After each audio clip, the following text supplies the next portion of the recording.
The CEO of Coca-Cola recently said the company may increase its use of plastic bottles and raise prices due to President Trump's 25% aluminum import tariff. We might feel some short-term pain, he explained, but in the long run, America's been taken advantage of by nearly every country on Earth. This announcement followed Trump's decision to impose a 25% tariff on imported aluminum. While Coca-Cola doesn't expect the move to overhaul its packaging strategy, it does warn of a steep cost increase. Prices are already climbing, with cans going from $1 to as much as $2, hitting Americans hard at a time of financial strain. That's the latest shock from Coca-Cola since Trump's aluminum tariffs took effect. Overnight, tariffs on aluminum imports jumped from 25% to 50%, raising the raw material cost per can by about 40 to 50 cents, or 20 to 25% of its retail price.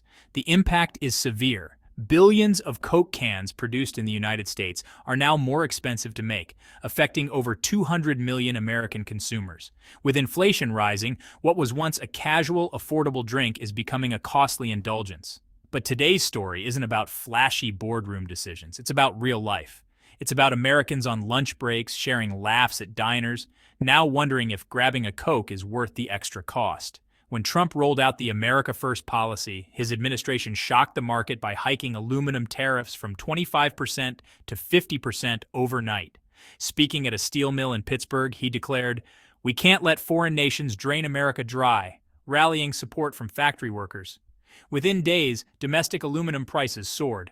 According to Reuters, United States aluminum premiums hit a record 60 cents per pound, roughly $1,323 per ton. That spike sent shockwaves through the beverage industry. Coca-Cola in particular was caught in the crossfire. Aluminum makes up over 70% of the weight of each Coke can, and nearly all of it is imported. Canada supplies over 60% of the United States aluminum, with Brazil and others filling the rest. This dependency made costs skyrocket, and consumers are now paying the price.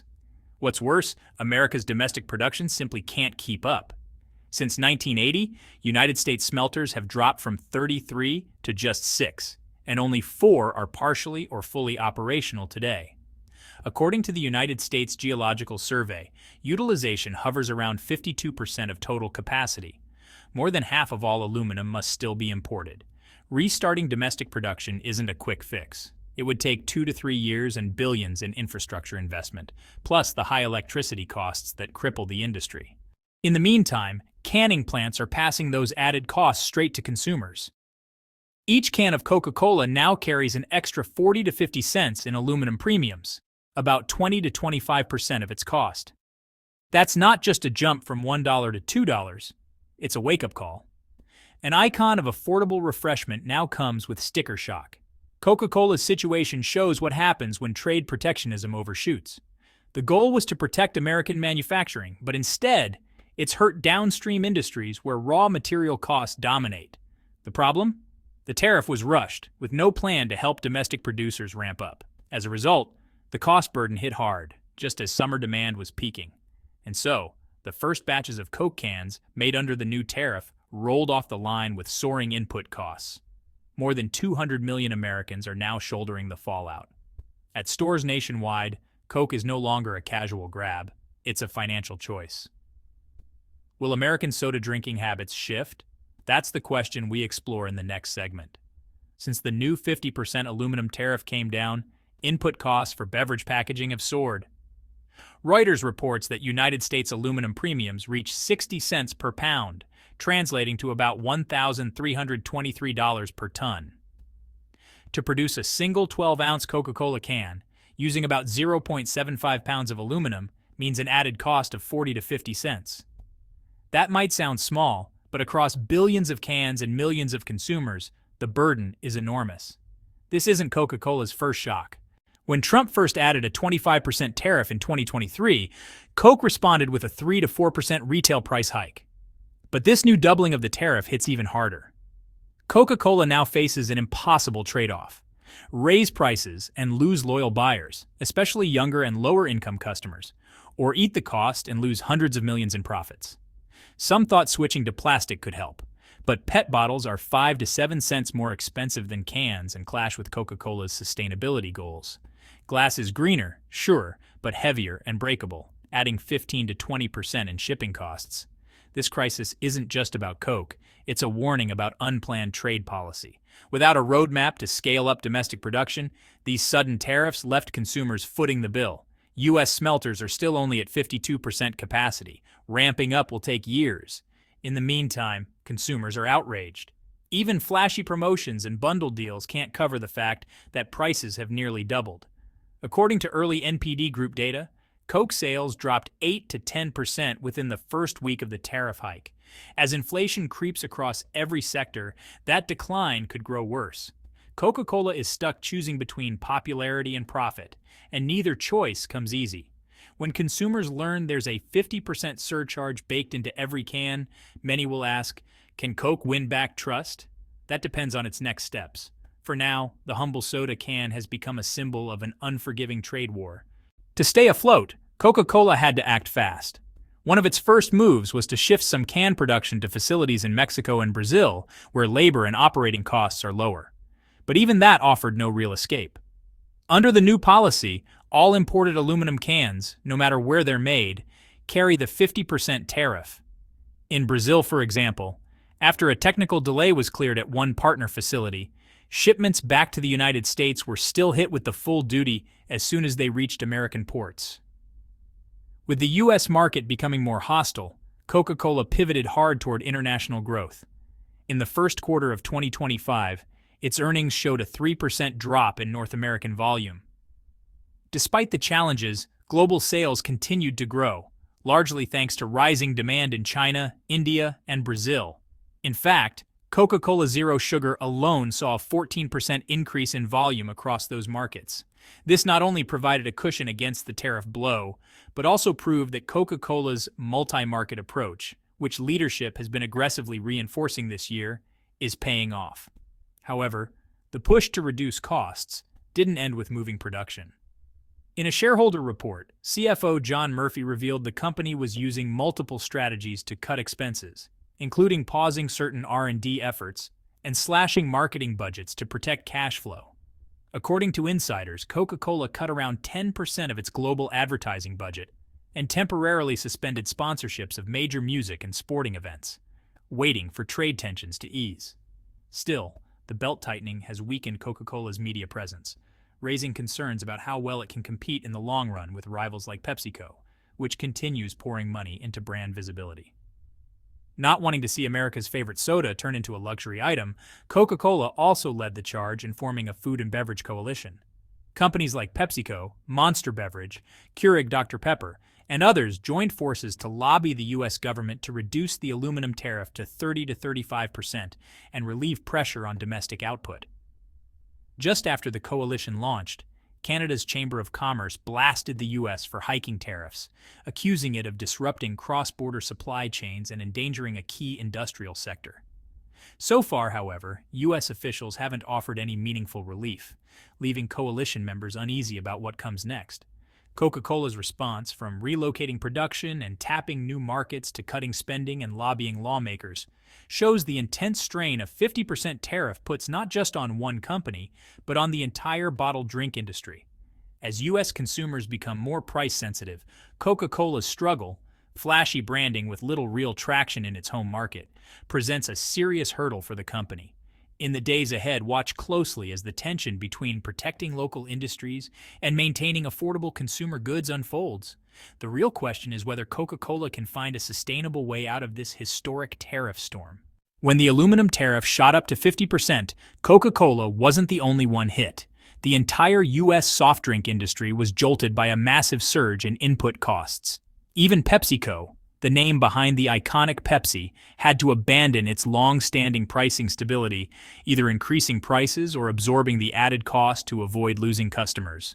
Reuters reported that U.S. spot aluminum prices spiked 54% right after the tariff announcement, pushing can sheet prices to their highest levels in years. Making matters worse, Spirits Europe projected that beverage sector revenues could fall by up to 20% over the next 6 months, as restaurants, bars, and supermarkets cut back orders due to surging prices. Even PepsiCo confirmed that North American soda volumes dropped 3% last quarter, despite a 5% price hike aimed at covering rising costs. All these figures point to the same conclusion.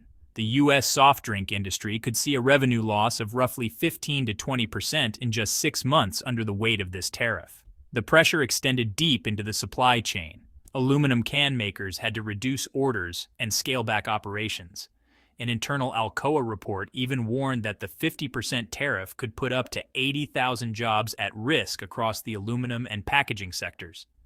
Zooming in further, at least 5,000 jobs at Coca-Cola, PepsiCo, and local bottling partners are on the line, with layoffs or reduced hours becoming more likely as factories scale back to save costs. And let's not overlook how this affects everyday consumers. The metal price spike has pushed up the price of soda cans by 15 to 30%.